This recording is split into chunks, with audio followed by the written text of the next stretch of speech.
नमस्कार दोस्तों, एक बार फिर से स्वागत है आपका मेरे YouTube चैनल पेक सन सोलर में। दोस्तों, गर्मियों का मौसम आ गया है और हर साल गर्मी जो है पिछले साल का रिकॉर्ड तोड़ रही है। कहने का मतलब ये है कि हर साल गर्मियाँ जो है और भी ज़्यादा बढ़ते जा रही हैं और भी ज़्यादा खतरनाक होते जा रही हैं। ऐसे में गर्मियों से बचने के लिए लोगों के पास एकमात्र जो सहारा है वो है AC का। इतने दिनों से जो AC बंद पड़े थे, अब लोग अपने AC को ऑन करेंगे और गर्मियों से छुटकारा पाएंगे।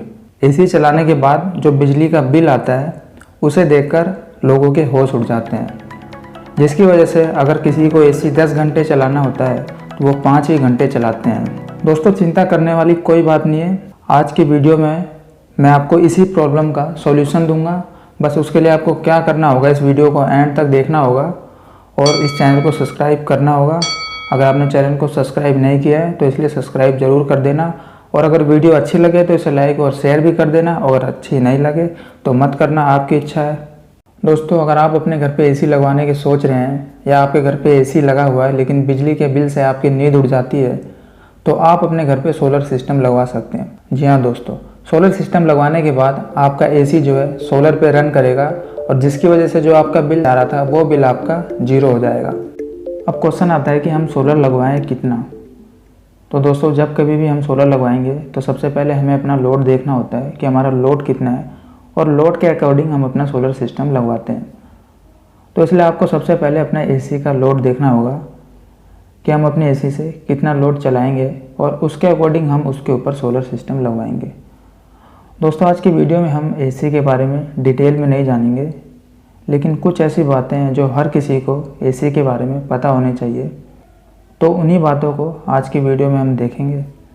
तो वो बातें क्या हैं, आइए एक एक करके डिस्कस करते हैं। दोस्तों, सबसे पहले जो AC है वो टन के अंदर आता है, जैसे कि 0.75 टन, 1 टन, 1.5 टन, 2 टन और 3 टन।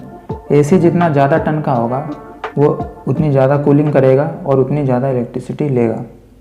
तो अगर आप AC लेने वाले हैं तो आपको देखना पड़ेगा कि आपको कितने टन का AC लेना है, या आपने AC लिया हुआ है तो आपको देखना पड़ेगा कि आपका AC कितने टन का है और उसके अकॉर्डिंग आप सोलर लगवाएंगे।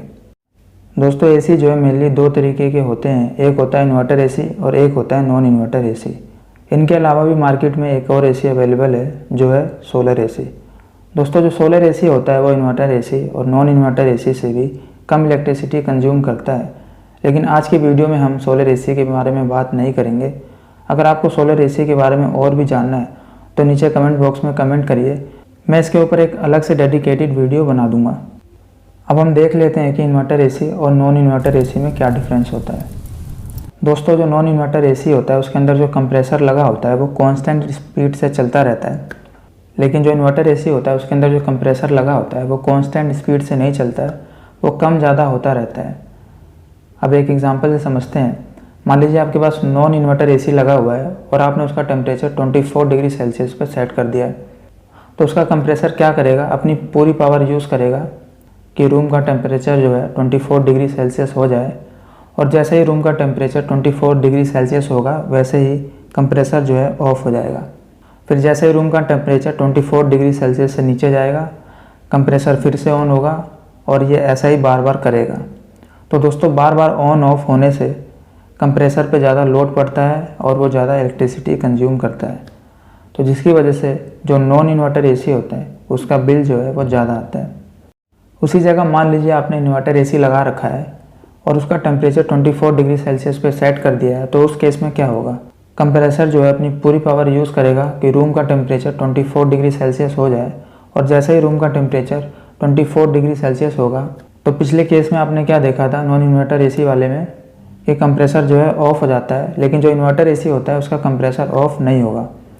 ये अपनी पावर को कम कर देगा और जैसे ही रूम का टेम्परेचर 24 डिग्री से नीचे जाएगा ये फिर से अपनी पावर को बढ़ा देगा।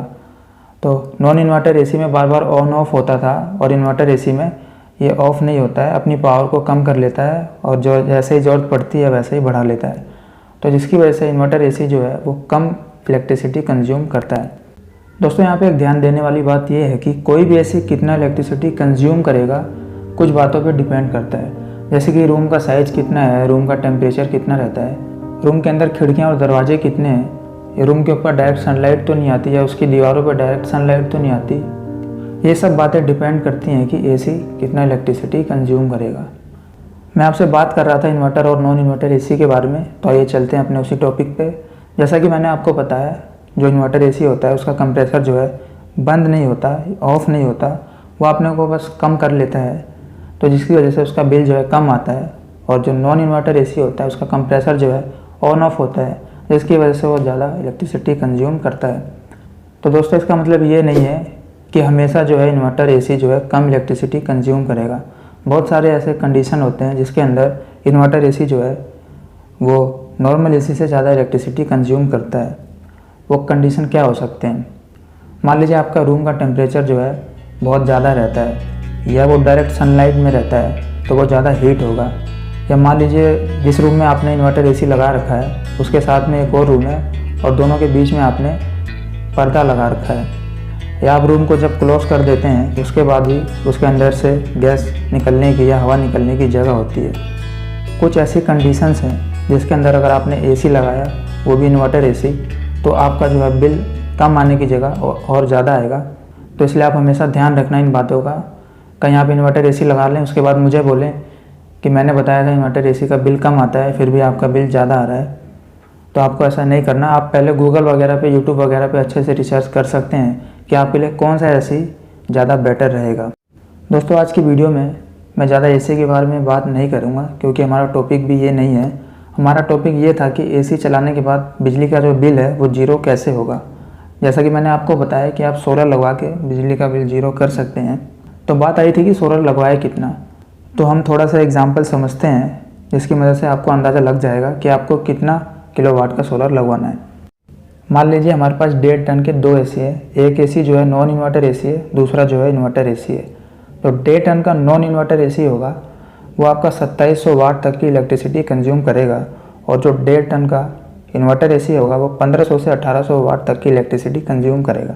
दोस्तों यहाँ पे ध्यान देने वाली बात यह है कि कोई भी जो एसी होगा वो स्टार्टिंग में जो इलेक्ट्रिसिटी कंज्यूम करेगा वो 2 या 2.5 गुना एक्स्ट्रा करता है। दोस्तों अगर मैं कहता हूँ कि कोई एसी 2700 वाट इलेक्ट्रिसिटी कंज्यूम करता है, इसका मतलब क्या होता है? इसका मतलब ये होता है कि वो 1 घंटे अगर चलेगा तो 2700 वाट तक की इलेक्ट्रिसिटी कंज्यूम करेगा। तो मान लीजिए आप उसे 10 घंटे के लिए चलाते हैं, तो आप क्या करेंगे? आप उसको 10 से मल्टीप्लाई कर देंगे और यह आपका आ जाएगा 27,000 वाट, यानी कि 27 यूनिट।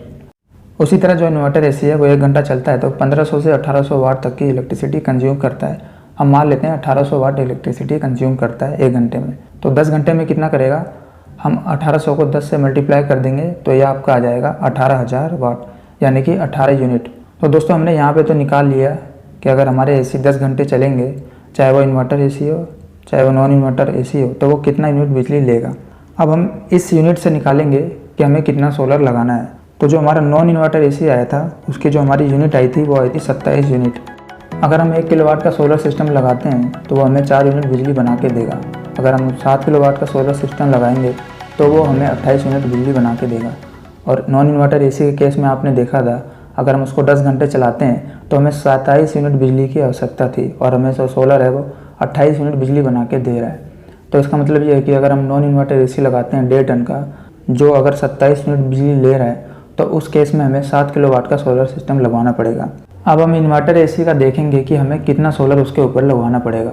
10 घंटे का जो इलेक्ट्रिसिटी कंजम्पशन आया था वो आया था इन्वर्टर एसी का 18 यूनिट, यानी कि हम 5 किलोवाट का सिस्टम लगाएंगे तो वो आपको 20 यूनिट बना के देगा। तो इसका मतलब ये है कि इन्वर्टर एसी के लिए हमें 5 किलोवाट का सिस्टम लगाना पड़ेगा। दोस्तों वीडियो के थंबनेल और इंट्रो में मैंने आपको बताया था कि एसी को 24 घंटे चलाने के बाद भी आपका बिल जो है 0 आएगा। लेकिन आप कह रहे होंगे कि मैंने यहाँ पे खाली 10 घंटे का निकाल के दिखाया है तो वीडियो फेक है। ऐसा कुछ नहीं है, बिल्कुल ओरिजिनल वीडियो, बिल्कुल फैक्चुअल बातें मैंने इसके अंदर आपको बताई है। जैसा मैंने 10 घंटे का निकाला है उसी तरह आप 24 घंटे का निकालेंगे कि 24 घंटे चलने के बाद आपका एसी जो है कितना इलेक्ट्रिसिटी कंज्यूम करेगा, और उसके अकॉर्डिंग आपको सोलर सिस्टम लगवाना पड़ेगा। अब सोलर सिस्टम भी आप 2 तरीके से लगवा सकते हैं। अगर वहाँ पे हमेशा इलेक्ट्रिसिटी रहती है तो आपको ऑन ग्रिड सिस्टम लगवाना पड़ेगा, जिसके अंदर बैटरी का यूज़ नहीं होता। उसके अंदर क्या होगा, सोलर जो एक्स्ट्रा बिजली बनाएगा वो वापसी मीटर में चला जाएगा, और रात के टाइम जब सोलर काम नहीं करेगा तो वह आपकी बिजली वापसी हो जाएगी, वो प्लस माइनस हो जाता है। अगर वहाँ पे लाइट नहीं रहती तो आपको ऑफ ग्रिड सिस्टम लगवाना पड़ेगा, जिसके अंदर आपको बैटरी लगवाना पड़ेगा। ऐसे में क्या होगा, सोलर जो है एसी को भी चलाएगा और बैटरी को भी चार्ज करेगा।